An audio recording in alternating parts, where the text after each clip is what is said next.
Daily current affairs analysis UPSC civil service എക്സാമിനെ സംബന്ധിച്ച് വളരെ വളരെ ഇമ്പോർട്ടൻ്റ് ആണ്. അപ്പോൾ ദിവസവും കറണ്ട് അഫയേഴ്സ് അനാലിസിസ് കണ്ട് മനസ്സിലാക്കി പഠിച്ച് മുന്നോട്ട് പോകാനാണെങ്കിൽ നിങ്ങൾക്ക് യൂട്യൂബിലെ ലേണേഴ്സിൻ്റെ മെമ്പർ കമ്മ്യൂണിറ്റിയിൽ ജോയിൻ ചെയ്യാൻ വേണ്ടി പറ്റും. അപ്പോൾ ലേണേഴ്സ് യൂട്യൂബ് ചാനൽ നിങ്ങൾ സബ്സ്ക്രൈബ് ചെയ്തിട്ടുണ്ടെങ്കിൽ ആ സബ്സ്ക്രൈബ് ബട്ടൻ്റെ തൊട്ടടുത്തായിട്ട് ജോയിൻ എന്ന് പറഞ്ഞിട്ടുള്ള ഒരു ബട്ടൺ കാണാൻ പറ്റും. ഈ ഒരു ജോയിൻ ബട്ടൺ ക്ലിക്ക് ചെയ്ത് മാസം വെറും 159 രൂപയ്ക്ക് നിങ്ങൾക്ക് കറണ്ട് അഫയേഴ്സ് അനാലിസിസുകൾ മലയാളത്തിൽ എല്ലാ ദിവസവും കാണാൻ വേണ്ടി പറ്റും. നവംബർ 15-ാം തീയതിയിലെ UPSC സിവിൽ സർവീസ് എക്സാമിന് റിലവൻ്റ് ആയിട്ടുള്ള കുറച്ച് ടോപ്പിക്കുകളാണ് നമ്മൾ ഡിസ്കസ് ചെയ്യാൻ വേണ്ടി പോകുന്നതായിട്ടുള്ളത്. അതിൽ ആദ്യത്തേത് മണിപ്പൂരിൽ armed force special powers act AFSPA വീണ്ടും ഇമ്പോസ് ചെയ്തു എന്ന് പറഞ്ഞിട്ടുള്ള വാർത്തയാണ്. 6 റയറ്റ് ഹിറ്റ് ആയിട്ടുള്ള 6 കലാപബാധിത പ്രദേശങ്ങളിലാണ് ആഫ്സ്പ ഇമ്പോസ് ചെയ്തിട്ടുള്ളത്.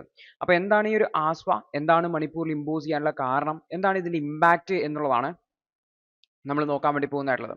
അപ്പോൾ armed force special powers act അല്ലെങ്കിൽ ആഫ്സ്പ എന്ന് പറയുന്നത് മണിപ്പൂരിൽ ഇമ്പോസ് ചെയ്തു എന്നുള്ളതാണ് വാർത്ത വന്നിട്ടുള്ളത്. അപ്പോൾ ഈ പേരിൽ തന്നെ ആർമഡ് ഫോഴ്സിന്, അതായത് ആയുധധാരികളായിട്ടുള്ള പട്ടാളക്കാർക്ക് പ്രത്യേക അധികാരങ്ങൾ നൽകുന്നതിന് വേണ്ടിയിട്ടുള്ള നിയമമാണെന്ന് നമുക്ക് കാണാൻ വേണ്ടി പറ്റും. അപ്പോൾ ഇത്തരത്തിലുള്ള ഒരു തീരുമാനം അല്ലെങ്കിൽ മണിപ്പൂരിൽ ഈ ഒരു ആഫ്സ്പ എന്ന് പറയുന്ന നിയമം ഇമ്പോസ് ചെയ്യാനുള്ള പ്രധാനപ്പെട്ട കാരണം മണിപ്പൂരിൽ ഇപ്പോഴും വയലൻസ് തുടരുന്നുണ്ട്. ഇവന്തോ പലതരത്തിലുള്ള എഫേർട്ടുകൾ എടുത്തു സമാധാനത്തെ പുനഃസ്ഥാപിക്കാനെങ്കിലും അതൊന്നും നടക്കുന്നില്ല. വീണ്ടും ആ ഒരു കലാപം തുടരുകയാണ്. 6 പോലീസ് സ്റ്റേഷൻ പരിധികളിൽ 5 ജില്ലകളിലായിട്ടാണ് ഈ ഒരു പ്രദേശത്തെ ഡിസ്റ്റർബ്ഡ് ഏരിയ ആയിട്ട് പ്രഖ്യാപിച്ചിട്ടുണ്ട്. ഓർത്തു വെക്കുക, ഈ ഡിസ്റ്റർബ്ഡ് ആയിട്ടുള്ള ഏരിയാസിലാണ് ആഫ്സ്പ ഇംപ്ലിമെന്റ് ചെയ്യാൻ വേണ്ടി പറ്റുക.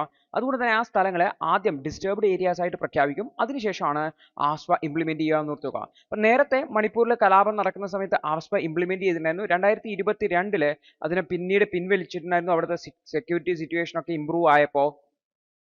എന്നാൽ വീണ്ടും ഇപ്പോൾ ആഫ്സ്പ വന്നിരിക്കുകയാണ്. അത് മാർച്ച് 31, 2025 വരെ എന്ത് ചെയ്യാൻ വേണ്ടി പറ്റും, നിലനിൽക്കും എന്നുകൂടി ഓർത്തുക. അതിനുശേഷം ഇത് വീണ്ടും റിവ്യൂ ചെയ്യും എന്നുള്ളതാണ്. അപ്പോൾ ഈ ഒരു armed force special powers act 1958 എന്ന് പറഞ്ഞാൽ ഈ ഒരു പ്രദേശത്തുള്ള ആർമഡ് ഫോഴ്സിന്, സാധാരണ ഒരു സംസ്ഥാനത്ത് അവിടുത്തെ ക്രമസമാധാന നിയന്ത്രണം പോലീസിനാണ് ഉണ്ടാവുക. ഈ പോലീസിൽ നിന്ന് വ്യത്യസ്തമായിട്ട് അവിടുത്തെ ക്രമസമാധാന നിയന്ത്രണ ഉത്തരവാദിത്തങ്ങളൊക്കെ ആർമഡ് ഫോഴ്സിന് നൽകുന്ന രീതിയിലുള്ള ഒരു ആക്ടാണ്, അല്ലെങ്കിൽ ആർമഡ് ഫോഴ്സിന് കൂടുതൽ അധികാരങ്ങൾ നൽകുന്ന ഒരു ആക്ട് ആണെന്ന് പറയാം. മിനിസ്ട്രി ഓഫ് ഹോം അഫയേഴ്സ് ആണ് ഈ ഒരു ആക്ടുമായി ബന്ധപ്പെട്ട കാര്യങ്ങൾ പ്രഖ്യാപിക്കുന്നത്. പ്രത്യേകിച്ചും നോർത്ത് ഈസ്റ്റേൺ സ്റ്റേറ്റ്സിലുള്ള പലതരത്തിലുള്ള ഇൻസർജന്റ് മൂവ്മെന്റുകളെ അല്ലെങ്കിൽ കലാപശ്രമങ്ങളെ അടിച്ചമർത്തുന്നതിന് വേണ്ടി, ഇല്ലാതാക്കുന്നതിന് വേണ്ടിയിട്ടാണ് ഈ ഒരു ആഫ്സ്പ കൊണ്ടുവന്നതെന്ന് പറയാൻ വേണ്ടി പറ്റും. അപ്പോൾ ഇത് ആർമഡ് ഫോഴ്സിനെ പ്രത്യേക അധികാരങ്ങൾ നൽകുന്നുണ്ട്. അതായത് നമ്മുടെ സാധാരണയുള്ള നിയമങ്ങളിൽ നിന്ന് വ്യത്യസ്തമായിട്ട് ആരെ വേണമെങ്കിലും അറ്റാക്കിലൂടെ കൊന്നു കഴിഞ്ഞാൽ അതിനെ കുറ്റമായിട്ട് കണക്കാക്കില്ല. അതുപോലെ തന്നെ വാറന്റുകളൊന്നും ഇല്ലെങ്കിൽ പോലും അറസ്റ്റ് ചെയ്യാനും സെർച്ച് ചെയ്യാനും പറ്റും. അതേപോലെ തന്നെ ഡിസ്റ്റർബ്ഡ് ഏരിയാസിൽ ലോ ആൻഡ് ഓർഡർ മെയിൻറ്റെയിൻ ചെയ്യുക എന്നുള്ളത് ആർമഡ് ഫോഴ്സിന്റെ ഉത്തരവാദിത്തമായി മാറും. അതേപോലെ ഇത്തരത്തിലുള്ള ഈ ഒരു ആക്ടിന്റെ അടിസ്ഥാനത്തിൽ ചെയ്ത പ്രവർത്തനങ്ങളെ നമുക്ക് കോടതിയിൽ ചോദ്യം ചെയ്യാൻ വേണ്ടി പറ്റില്ല എന്നുള്ളതാണ്. പ്രത്യേകിച്ചും സെൻട്രൽ ഗവൺമെന്റ് എന്ത് ചെയ്യാണ്, അതിനെ കൗണ്ടറായി നിൽക്കുക എന്നുള്ളതാണ്. അപ്പോൾ ആദ്യം ഇത്തരം നിയമം ഇംപ്ലിമെന്റ് ചെയ്യണമെങ്കിൽ ഏരിയ ഡിസ്റ്റർബ്ഡ് ഏരിയാസ് ആയിരിക്കണം. ഡിസ്റ്റർബ്ഡ് ആയിട്ടുള്ള ഏരിയാസിലാണ് ആഫ്സ്പ ഇംപ്ലിമെന്റ് ചെയ്യുക. അപ്പോൾ പ്രധാനമായിട്ടും ഇൻസർജന്റ് ആക്ടിവിറ്റീസ് ഉള്ള അല്ലെങ്കിൽ എത്നിക് വയലൻസ് ഉള്ള സിവിൽ അൺട്രസ്റ്റ് ഉള്ള പ്രദേശങ്ങളെ ആദ്യം ഡിസ്റ്റർബ്ഡ് ഏരിയാസ് ആയിട്ട് പ്രഖ്യാപിക്കും. അതിനുശേഷമാണ് ഈ ഒരു ആക്ട് ഇംപ്ലിമെന്റ് ചെയ്യുക എന്നുകൂടി ഓർത്തുക. അപ്പോൾ ഈ ഒരു 1972 ഈ ഒരു ആക്ടിനെ അമെൻഡ് ചെയ്യുകയും ഈ ഒരു ഡിസ്റ്റർബ്ഡ് ഏരിയ എന്നുള്ളത് ആർക്കാണ് കൊടുക്കാൻ വേണ്ടി പറ്റുക എന്നുള്ളത് പ്രത്യേകിച്ച് നിലവിൽ ഇപ്പോൾ സെൻട്രൽ ഗവൺമെന്റിനും അതേപോലെ തന്നെ സ്റ്റേറ്റിനും പ്രഖ്യാപിക്കാൻ വേണ്ടി പറ്റും എന്നുകൂടി ഓർത്തുക. നോർമലി ഈ ഒരു നിയമം ഇംപ്ലിമെന്റ് ചെയ്യുമ്പോൾ നോർമലി 3 മാസത്തേക്കാണ് ഇംപ്ലിമെന്റ് ചെയ്യുക. അത് എക്സ്റ്റെൻഡ് ചെയ്തിട്ട് പ്രഖ്യാപിക്കാനും വേണ്ടി പറ്റും. ഉദാഹരണത്തിന് ഇപ്പോൾ മാർച്ച് വരെയാണ്, 2025 മാർച്ച് വരെ, ഏകദേശം 4.5 മാസത്തോളമാണ് ഇപ്പം നിലവിൽ പ്രഖ്യാപിച്ചിട്ടുള്ളത് എന്നുകൂടി ഓർത്തു വെക്കുന്നതാണ്. നിലവിൽ നാഗാലാൻഡിലും അരുണാചൽ പ്രദേശിലും നിലവിലിപ്പോൾ മണിപ്പൂരിലും പല ഭാഗങ്ങളിലായിട്ട് ആഫ്സ്പ ഇംപ്ലിമെന്റ് ചെയ്തിട്ടുണ്ടെന്ന്. അതായത് സംസ്ഥാനം മുഴുവൻ ഇത് ഇംപ്ലിമെന്റ് ചെയ്യില്ല, ചില പ്രത്യേക പ്രദേശങ്ങളെ ഡിസ്റ്റർബ്ഡ് ഏരിയാസ് ആയിട്ട് പ്രഖ്യാപിക്കും, അവിടെയാണ് ഇത് ഇംപ്ലിമെന്റ് ചെയ്യുക എന്നുകൂടി ഓർത്ത് വെക്കുക. ഈ ഡിസ്റ്റർബ്ഡ് ഏരിയ നോട്ടിഫിക്കേഷനും യൂണിയൻ ഹോം മിനിസ്ട്രി ആണ് വരിക. എന്നിട്ട് ഈ ഒരു പ്രദേശത്ത് ആഫ്സ്പ നിയമം ഇംപ്ലിമെന്റ് ചെയ്യുകയാണ് ചെയ്യുന്നത് എന്നുകൂടി ഓർത്തു വയ്ക്കേണ്ടതായിട്ട് ഉണ്ട്. അടുത്തൊരു വാർത്ത നമ്മുടെ രാജ്യത്തെ ഫോറിൻ ട്രേഡുമായി ബന്ധപ്പെട്ടാണ്. എക്സ്പോർട്ട് വർദ്ധിച്ചിട്ടുണ്ട്, അതേപോലെ തന്നെ ഇമ്പോർട്ടും വർദ്ധിച്ചതായിട്ടാണ് കാണുന്നതായിട്ടുള്ളത്. അപ്പോൾ ഈ ഒരു എക്സ്പോർട്ടും ഇമ്പോർട്ടും വർദ്ധിക്കാനുള്ള കാരണം എന്താണ്? നെറ്റ് ട്രേഡ് ഡെഫിസിറ്റ് എന്താണെന്നുള്ളത് നോക്കാം. നമ്മുടെ രാജ്യത്തിലെ എക്സ്പോർട്ട് കഴിഞ്ഞ കുറേ മാസങ്ങളിലായിട്ട് കുറഞ്ഞു വരികയാണ്. അത് വർദ്ധിച്ച് 17.25% വർദ്ധിച്ചു. ഒക്ടോബർ 2024 ഡാറ്റയാണ്. $39.2 ബില്യൺ വർദ്ധിച്ചിട്ടുള്ളത്. ഈ ഒരു വർഷത്തെ സെക്കൻഡ് ബെസ്റ്റ് എക്സ്പോർട്ട് ആയിട്ട് ഈ ഒരു ഡാറ്റ മാറിയിട്ടുണ്ട് എന്നുള്ളതാണ്. അതേസമയത്ത് ഈ ഒരു ഫസ്റ്റ് ക്വാർട്ടറിൽ ഒരു ശതമാനത്തിന്റെ ഗ്രോത്ത് മാത്രമാണ് നമുക്ക് എക്സ്പോർട്ടിൽ കയറ്റുമതിയിൽ കാണാൻ പറ്റിയതെങ്കിൽ അതിൽ നിന്ന് വ്യത്യസ്തമായിട്ട് നല്ലൊരു മാറ്റം നമുക്ക് കാണാൻ പറ്റും. ഇന്ത്യയുടെ മെർച്ചൻഡൈസ് ഇമ്പോർട്ടുകൾ നോക്കിക്കഴിഞ്ഞാൽ ഇറക്കുമതി നോക്കിയാലും വർദ്ധിച്ചതായിട്ടാണ് കാണുന്നത്. $66.34 ബില്യൺ വർദ്ധിച്ചിട്ടുണ്ട്. അതായത് കഴിഞ്ഞ മാസത്തെ കമ്പയർ ചെയ്യുമ്പോൾ 3.9%, 4% ഒരു വർധനമാണ് ഇമ്പോർട്ടിൽ വരുന്നതായിട്ടുള്ളത്.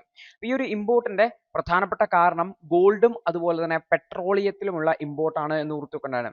ഇനി എക്സ്പോർട്ടും ഇമ്പോർട്ടും തമ്മിലുള്ള വ്യത്യാസത്തിനെയാണ് ട്രേഡ് ഡെഫിസിറ്റ് എന്ന് വിളിക്കുന്നതായിട്ടുള്ളത്. ഇത് 27.14 ബില്യണിലേക്ക് വർദ്ധിച്ചിട്ടുണ്ട്.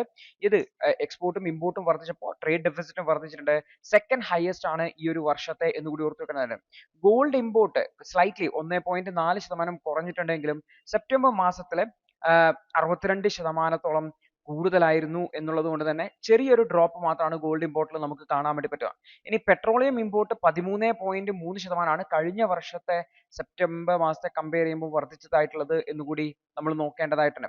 അപ്പോൾ പെട്രോളിയം എക്സ്പോർട്ടുകൾ ആയിക്കോട്ടെ, പെട്രോളിയം അല്ലെങ്കിൽ പെട്രോളിയത്തിന്റെ എക്സ്പോർട്ട്, പ്രൊഡക്റ്റുകളുടെ എക്സ്പോർട്ട് കഴിഞ്ഞ വർഷത്തെ കമ്പയർ ചെയ്യുമ്പോൾ കുറയുകയും ചെയ്തിട്ടുണ്ട് എന്നുള്ളതാണ്.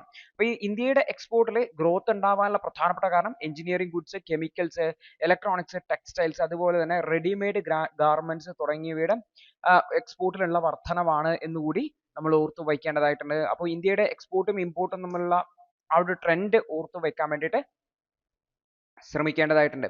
അടുത്തൊരു വാർത്ത, ഇന്ത്യൻ പ്രധാനമന്ത്രി നവംബർ 16, 17 തീയതികളിൽ നൈജീരിയ സന്ദർശിക്കാൻ വേണ്ടി പോവാണ്. അപ്പോൾ ഈ ഒരു നൈജീരിയ, അതുപോലെ തന്നെ നൈജീരിയയും ഇന്ത്യയും തമ്മിലുള്ള ബന്ധത്തെക്കുറിച്ചാണ് നമ്മൾ നോക്കാൻ വേണ്ടി പോകുന്നതായിട്ടുള്ളത്.